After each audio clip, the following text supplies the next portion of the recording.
بسم اللہ الرحمن الرحیم۔ منظر عشق پاشما ہستم قسط نمبر 8 کے ساتھ آپ کی خدمت میں حاضر ہیں۔ اگر آپ نے ابھی تک ہمارے چینل کو سبسکرائب نہیں کیا تو پلیز ہمارے چینل کو سبسکرائب کریں، ویڈیو کو لائک اور شیئر کریں تاکہ ہماری حوصلہ افزائی ہوتی رہے۔ شکریہ۔ وہ اس وقت ان کے سامنے موجود تھی۔ اس عورت کے کمرے میں کیا کر رہی تھیں؟ آغا جی سرد لہجے میں بولے۔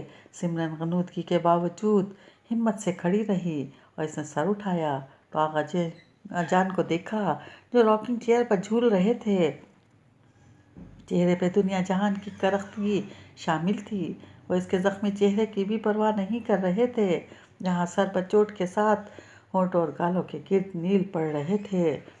آغا جی کو پتہ تھا یہ سب ہادی کی ماں کے کہنے پر ہوا تھا اور صلاح الدین نے منع بھی کیا تھا، مگر اتنی مار کا حق تو بنتا تھا، اس لیے اس سے پوچھا بھی نہیں، بس یہ جانا تھا کہ وہ اس عورت کے کمرے میں کیا کر رہی تھی۔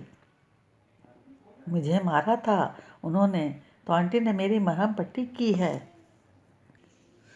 آج کے لیے کافی تھی مرہم پٹی، لیکن آئندہ تم اس عورت کے پاس نظر نہیں آؤ گی، سمجھی؟ جاؤ میرے لیے چائے بناؤ اور اس کے بعد میرے کل کے کپڑے استری کر کے سیٹ کرو، اور اگر فضول کہیں ادھر ادھر گئیں تو تمہاری ٹانگیں توڑ کر تمہارے باپ کے پاس بھیج دوں گا۔ تذلیل کے باعث اس کا چہرہ پیلا ہو گیا۔ وہ مڑی تو اس کا دل کیا ہر ایک حویلی کے فرد کو شوٹ کر دے۔ قصور نہ تو اس کا تھا نہ ہی اس کے بھائی کا، جس کا تھا وہ باہر حرام سے آزاد خوش تھا، جبکہ اس کی سزا سمرن کو کاٹنی پڑ رہی تھی۔ آخر کیوں؟ وہ چائے بنا چکی تھی، اب اس کو کپ میں انڈیلنا تھا جب اس کی چادر سر سے پھسل کر کندھے پر آ گئی۔ اندر داخل ہوتے تایا جی نے دیکھا اور چونک پڑے، پھر اس کے چہرے پر سختی نمودار ہوئی اور وہ دھاڑے۔ سمرن ڈر کر اچھلی، اس کے ہاتھ سے کپ چھوٹ کر گر گیا۔ وہ مڑی تو دیکھا کوئی شخص جن کی شکل آغا جان سے ملتی وہ سرخ نظروں سے دیکھ رہے تھے۔ تایا زمان اس کی طرف آئے اور اس کے چہرے پر زوردار تھپڑ مارا۔ وہ دہل کر رہ گئی اور ٹوٹا ہوا کپ اس کے پیروں میں چبھ گیا۔ وہ درد سے چیخنے لگی۔ ایک تو سر پہ چادر نہیں، اوپر سے اونچی آواز، ایک اور تھپڑ جس سے سمرن منہ کے بل گری۔ ہمارے ہاں عورتیں چادر کے بغیر نظر نہیں آتی اور تم زلفیں دکھاتی ہو۔ وہ تو جیسے پاگل ہو گئے تھے۔ دیکھیں غلطی سے اس نے سنبھل کر اٹھ کر بولنا چاہا تو ان کو تو آگ لگ گئی۔ جواب دیتی ہے، خان کو جواب دیتی ہے، ایک تو میرا بیٹا مار دیا، اوپر سے غلطی۔ وہ اسے ٹھوکر پر ٹھوکر مارنے لگے اور وہ اپنے آپ کو بچانے کی خاطر اٹھنے کی بھرپور کوشش کر رہی تھی۔ ایک تو پیروں میں کپ کا ٹکڑا پھنس چکا تھا تو اس سے بھی اٹھا نہیں جا رہا تھا، دوسرا اس کی بے رحم ٹھوکریں اسے اٹھنے کو نہیں دے رہی تھی۔ جب وہ 15 منٹ اس کی حالت غیر کر چکے تو غراتے ہوئے بولے، دوبارہ مجھے تم اس جگہ نظر نہ آؤ، دفع ہو جاؤ۔ آخری ٹھوکر اس کو مارتے ہوئے وہ اپنی چادر سنبھالتے نکل پڑے۔ ان کے دل پر سکون کے چھینٹے پڑ چکے تھے، وہ اب آرام سے سو سکتے تھے۔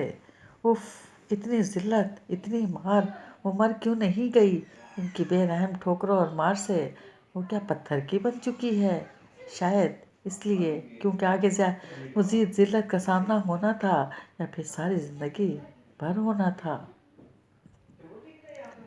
وہ اس وقت ایئرپورٹ کے بینچ پر بیٹھا اپنی فلائٹ کا انتظار کر رہا تھا۔ آج وہ یونیفارم کے بجائے سفید ٹی شرٹ اور بلو جینز میں ملبوس تھا۔ سائڈ پر اس کا ایک بیگ پڑا تھا اور وہ ہر دنیا سے بے نیاز کتاب پڑھنے میں مصروف تھا۔ اچانک کسی کی گلا کھنکارنے کی آواز پہ چونکا اور پھر اس نے سر اٹھایا اور 1000 واٹ کا جھٹکا اسے لگا۔ یہ یہاں کیا کر رہی ہے؟ اور اس وقت گرین شلوار قمیض میں ملبوس، بال اس نے ہائی پونی میں باندھے ہوئے تھے اور ہاتھوں میں کافی کا پکڑے اسے دیکھ رہی تھی۔ تم؟ ارے کیپٹن صاحب، شکر ہے آپ کو اس حلیے میں دیکھا، خاصے سمارٹ لگ رہے ہیں آپ۔ وہ شرارت سے مسکراتے ہوئے اس کے پاس بیٹھی۔ وہ حیران ہو گیا، اس نے مجھے پہچان لیا۔ آخر کیسے نہ پہچانتی؟ وہ منہ کھولے ادھر ادھر دیکھ رہا تھا، پھر اس کو دیکھنے لگا۔ تم ہائے اللہ، حیران کیوں کر رہے ہیں؟ ماموں جان کے ساتھ آئی ہوں۔ وہ اب کافی کا سپ لینے لگی۔ پھر اس کو دیکھتے ہوئے بولی، سوری آپ ابھی نظر آئے، کیا کرتے ہیں میں بھی، خیر پی لیں۔ وہ کپ آفر کرتے ہوئے بولی۔ وہ نفی میں سر ہلانے لگا۔ مجھے کوئی بیماری نہیں ہے، وہ کپ سائڈ پر رکھتی ہوئی بولی۔ صلاح الدین کے چہرے پر گہری مسکراہٹ آ گئی۔ تم ابھی بھی ATM ہو، ابھی سے ATM نہیں رہی، بہت سمجھدار ہو گئی ہوں۔ وہ نظریں پھیرتے ہوئے بولی۔ صلاح الدین کی نظر اس کے گردن کے تل پر پڑی، پھر ایک دم اس کی نظر چرانی پڑی۔ ویسے آج بنا یونیفارم کے پلین چلائیں گے؟ وہ مڑتے ہوئے اسے دیکھتے ہوئے کہنے لگی۔ نہیں، آج میں فلائی نہیں کر رہا۔ ہائے، کیوں تھک وک گئے؟ وہ منہ پر ہاتھ رکھتے ہوئے بولی۔ وہ ہنس پڑا۔ ہاں، تھک گیا ہوں میں بہت، مجھ سے زیادہ تھکے ہوئے نہیں ہوں گے آپ۔ وہ اب جھٹکے سے اسے دیکھنے لگا۔ اب وہ بہت تھکی ہوئی لگ رہی تھی، آنکھوں کے کونے میں سرخی آ گئی تھی، جس سے وہ ابھی تھوڑی دیر میں رونے والی ہو۔ کیا ہوا؟ وہ بے چین ہو گیا تو اس نے ایک دم رونا شروع کر دیا۔ وہ بہت چکا رہ گیا۔ اس نے ہاتھ بڑھا کر اس کا ہاتھ پکڑا۔ رو کیوں رہی ہو؟ کیا بات ہے؟ دیکھو روتی ہوئی بہت بری لگتی ہو۔ اس کو دیکھتے ہوئے کہنے لگا۔ مجھے وہ مارتے ہیں، بیلن سے، جوتی سے، کوئی وجہ نہیں ہوتی، بس وہ مارتے ہیں۔ کون مارتے ہیں؟ اب صلاح الدین کے چہرے پہ سختی آ گئی۔ وہ بس روتی رہی۔ صلاح الدین نے اس کا چہرہ اٹھایا۔ میں پوچھ رہا ہوں، کون مارتے ہیں؟ میں اس کی کھال ادھیڑ دوں گا۔ اس کے چہرے پر ایک امید آئی۔ کیا آپ واقعی سب کو ماریں گے؟ جو بندہ تمہاری آنکھوں میں آنسو لائے گا میرے ہاتھوں سے مارا جائے گا۔ وہ سختی سے بولا۔ چاہے وہ آپ کا اپنا ہی ہو؟ وہ روتے ہوئے اسے دیکھتے ہوئے بولی۔ ہاں، وہ چاہے میرا سب سے قریبی کیوں نہ ہو، تم سے زیادہ قیمتی نہیں ہے۔ وہ خود پر اختیار نہ رکھ سکا اور اچانک اس کی نم پلکوں کو چھو چکا تھا۔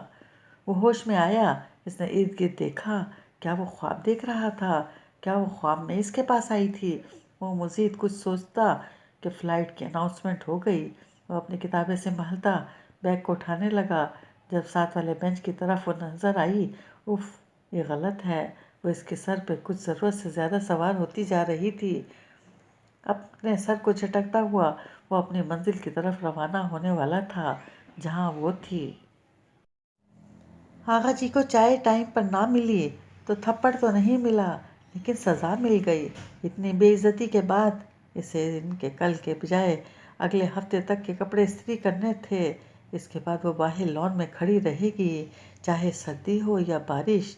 اگر اپنا کام وقت پر نہیں کرے گی پھر اسے کڑی سے کڑی سزا ملے گی۔ اور اس کے ساتھ یہ 3 دن تک مسلسل ہو چکا تھا، اور یہ 3 دن قیامت سے کم نہیں تھے۔ استری کرتے کرتے اس کی نظر سامنے والے آئینے پر پڑی۔ 4 دن ہو گئے تھے اور 4 دن سے اس کو ایسا لگ رہا تھا جیسے صدیاں گزر گئی ہوں۔ وہ اس آئینے میں اپنا عکس کسی اور کا معلوم ہو رہا تھا۔ وہ تو ایسی نہیں تھی۔ اس کے ہونٹوں کے گرد کبھی مسکراہٹ ہوا کرتی تھی، آج نیل زخم کے علاوہ کچھ نہیں تھا۔ اس کا دل کر رہا تھا ایک کونے میں بیٹھ کر پھوٹ پھوٹ کر رونے لگ جائے، مگر مزید تذلیل برداشت نہیں تھی، تو جلدی سے استری کے اسٹینڈ میں لگا چکی تھی۔ ہاتھ اور پیر ایک ہی جگہ کھڑے ہونے کے باعث سوج گئے تھے۔ جسم اتنے کام اور مارے دکھ رہا تھا۔ مورے دبے ہوئے قدموں سے چل کر اس کے پاس آئیں، جو اس وقت اکیلی اور سوچ میں گم کپڑے استری کیے جا رہی تھی۔ بیٹی تم جاؤ، میں سب کر لیتی ہوں۔ سمرن نے سر اٹھایا۔ دیکھو 3 دن سے تم کھا نہیں سکیں کچھ بھی۔ ایک دن وہ خان بھائی، دوسرے دن عالیہ نے، پھر آج پلوشا نے، حد کر دی۔ سالن تمہارے منہ پہ۔ ان کو بھی اس کی حالت دیکھ کر بہت زیادہ رونا آ رہا تھا۔ آنٹی صرف 4 دن ہی تو ہوئے ہیں، ابھی تو پوری زندگی پڑی ہے، کسی دن آپ کو یہ موقع بھی دے دوں گی۔ ویسے آغا جی تو اس ہفتے میں اپنے سال کے کپڑے استری نہیں کروا رہے۔ وہ تلخ مسکراہٹ سے سر جھکائے کہنے لگی۔ تم تو کتنی خوبصورت ہو، کیسی حالت کر دی تمہاری ان ظالموں نے۔ ان کی آواز برا گئی۔ ظالم کہاں ہیں؟ وہ تو مظلوم ہیں۔ ظالم تو ہم ہیں جنہوں نے ان کی اکلوتی اولاد کو مار دیا۔ انہیں تو مار دینا چاہیے، پھانسی دینی چاہیے، بالکل حق پر ہیں۔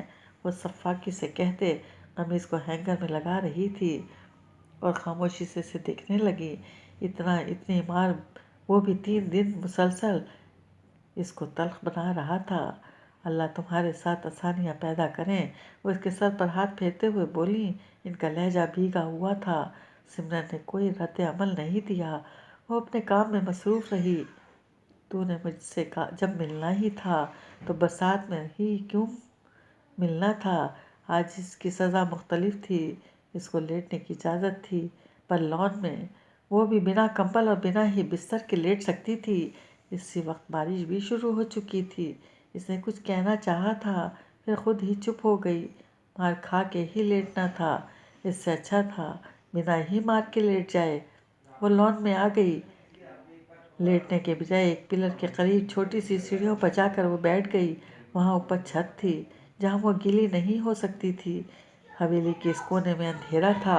وہ مطمئن ہو گئی اور اپنے ہاتھوں کی لکیروں کو دیکھنے لگی جہاں کچھ نظر آ رہا تھا، بالکل اس کی قسمت کی طرح۔ امی اور بابا بے شک بے سکون ہو گئے، لیکن سکھ کی روٹی، بستر، اپنی چھت، اور مجھے کیا ملا؟ 2 کوڑی کی عزت، کھانے میں مار، ٹھوکریں، گالیاں، اف، ایسی گالیاں کہ اس کا دل چیر گیا تھا۔ سوچتے ہوئے اس کی آنکھوں میں پانی آ گیا۔ بارش کی رفتار میں تیزی آ گئی تھی، اس لیے وہ رونے لگی۔ اللہ تعالیٰ، بہت ظلم ہو رہا ہے میرے ساتھ۔ میں نے آج تک کسی کی اونچی آواز برداشت نہیں کی، اور 3 دن میں نے اتنی ذلت سہی۔ میرا جسم ان کے مارے سخت جان کر دے، یا اس دل کو بے حسی کی چادر اڑا دے، ورنہ بہت دشواری ہو جائے گی میرے لیے۔ میں جانتی ہوں میں نے خود یہ راستہ چنا ہے۔ آپ بھی تو سوچئے نا، میں برداشت نہیں کر سکی تو میری بہن کیسے کر لیتی؟ اس لیے میں نے یہ راہ اپنائی۔ مجھے صبر دے میرے مالک۔ بجلی اچانک چلی گئی اور اس ہی پل گیٹ کھلا اور آسٹن مارٹن اندر داخل ہوئی۔ وہ ایک دم سے ڈر کے پیچھے ہوئی۔ اس وقت کون ہے؟ گھر کے سارے افراد تھے سوائے کچھ مردوں کے جو شکار کے لیے گئے ہوئے تھے۔ کیا وہی تو نہیں آ چکے؟ دروازہ کھلا اور کوئی پکڑتا ہوا تیزی سے اس کی طرف آیا۔ سمرن تو بھوچکا رہ گئی، بلکہ اس کا دماغ معاف ہو گیا۔ اس طرح کسی نے دیکھا تو پتہ نہیں کیا کرے گا۔ دل کر رہا تھا بھاگ کر مورے کے کمرے میں چلی جائے، وہ بھی تو پریشان تھیں۔ اس نے آج ان سے جھوٹ بولا تھا، آج وہ کمرے میں جائے گی، ورنہ انہوں نے بھی اس کے پاس ٹھہر جانا تھا۔ وہ ان کو تنگ نہیں کر سکتی تھی، ایک وہی تو ہمدرد اور خیر خواہ تھیں اس کی۔ باقی سارے اس کو دیکھ کر کاٹ کھانے کو دوڑتے تھے۔ منہ پہ سختی سے ہاتھ رکھا اور اٹھنے لگی کہ دوسری طرف جائے۔ جب ایک زبردست ٹکراؤ ہوا، وہ تو کچھ نہیں بولی، لیکن وہ ہلکا سا کرا اٹھا۔ سمرن نے پلر پکڑا کیونکہ یہاں خاصا پانی آ گیا تھا اور وہ پھسلنے لگی تھی۔ کون ہے؟ سدرا، تم اٹھی ہوئی ہو اس وقت؟ ایک مردانہ آواز اس کے پاس آئی۔ اس کا دل تیزی سے دھڑکنے لگا۔ اس نے مڑ کر پیچھے ہونا چاہا کہ کسی کے ہاتھ نے اس کے پیروں کو چھوا۔ صلاح الدین، جو فون ڈھونڈ رہا تھا، اچانک کسی کی نرم چیز کو اپنی انگلیوں کے پوروں میں محسوس کیا۔ شاید پیر تھے جو ایک دم کھینچے گئے تھے۔ 5 منٹ میں صلاح الدین کو اپنا فون مل گیا اور وہ ٹارچ آن کرنے لگا۔ سمرن مڑ کر جانے لگی۔ جب صلاح الدین نے ہاتھ پکڑ کر روکا، اب تو اس کا چہرہ سفید ہو گیا تھا، جسم ہولے ہولے جھٹکے کھانے لگا تھا۔ کون ہو؟ پلوشے؟ سدرا؟ بہت ہی نرم آواز تھی، پھر بھی وہ مطمئن نہ ہوئی۔ ہاتھ صلاح الدین کی مضبوط گرفت سے نکلنے کو بے تاب تھا۔ صلاح الدین فلیش لائٹ میں اس کے سامنے کرنے لگے تو 1 منٹ کے لیے رک گیا۔ لائٹ اوپر کر کے اس نے دیکھا تو گہرا سانس لیا۔ وہ وہی تھی اس کی نظروں کے سامنے۔ وہ یہاں بھی اس کے پاس پہنچ جائی، لیکن وہ اس وقت بہت ڈری سہمی کیوں لگ رہی تھی؟ سمرن نے اپنا منہ دوسرے ہاتھ میں چھپا لیا۔ پلیز مجھے معاف کر دیں، پلیز پلیز، وہ رونے لگی۔ صلاح الدین نے ہاتھ ہٹایا اور روتے ہوئے نظر جھکا چکی تھی۔ بار بار مجھے بے چین کرنے کیوں آ جاتی ہو؟ تمہیں پتہ ہے میں پہلے ہی کتنا پریشان ہوں۔ اس نے سر اٹھایا اور اس شخص کو دیکھنے لگی، لیکن فلیش اس کی آنکھوں میں پڑ رہی تھی، اس لیے وہ نظر نہیں آیا۔ اس نے ہاتھ اپنے آنکھوں پر رکھا۔ وہ اس شخص کی باتوں کو سوچ کر حیران ہوئی۔ یہ کون ہے بھلا؟ وہ شخص مزید قریب آیا تھا۔ وہ پیچھے ہوتے ہوئے پلر کے ساتھ جا لگی۔ دیکھو، بار بار رو گی تو مجھے غلط فہمی ہو جائے گی، جبکہ میں جانتا ہوں کہ تم تو مجھے بھول چکی ہو، پر مجھے تو تم عشق کے سمندر میں پھینک چکی ہو۔ سمرن کو خوف آ گیا، یہ ہے کون؟ اب اس نے ہاتھ چھڑوانا چاہا، مگر گرفت مزید مضبوط ہوتی گئی۔ چھوڑیں، مجھے چھوڑیں، میں شور مچا دوں گی، وہ تیزی سے بولی۔ صلاح الدین نے جھک کر اس کی آنکھوں میں دیکھا، لیکن ایک دم رک گیا۔ اس کی آنکھوں کے سائڈ پر نیل پڑے ہوئے تھے، جبکہ چہرہ سوجا ہوا تھا۔ صلاح الدین نے چھونا چاہا، لیکن وہ ہاتھ چھڑوا کر تیزی سے جانے لگی۔ جب صلاح الدین نے اس کا بازو پکڑ لیا، آئندہ مت آنا میرے سامنے، پلیز، میں تم سے بہت پیار کرتا ہوں، لیکن میں مجبور ہوں۔ صلاح الدین کو محسوس ہوا جیسے وہ اب چلی گئی، اس لیے لائٹ دوسری طرف کر کے اپنے کمرے کی طرف مڑنے لگا۔ سمرن نے مڑ کر ہلکی سی روشنی میں چلتے ہوئے شخص کو دیکھا۔ یہ کون تھا جو اس کے قریب آ رہا تھا، جو اس سے محبت کا اظہار کر رہا تھا؟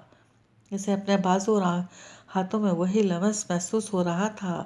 اس نے جھرجھری لی اور بیٹھ گئی۔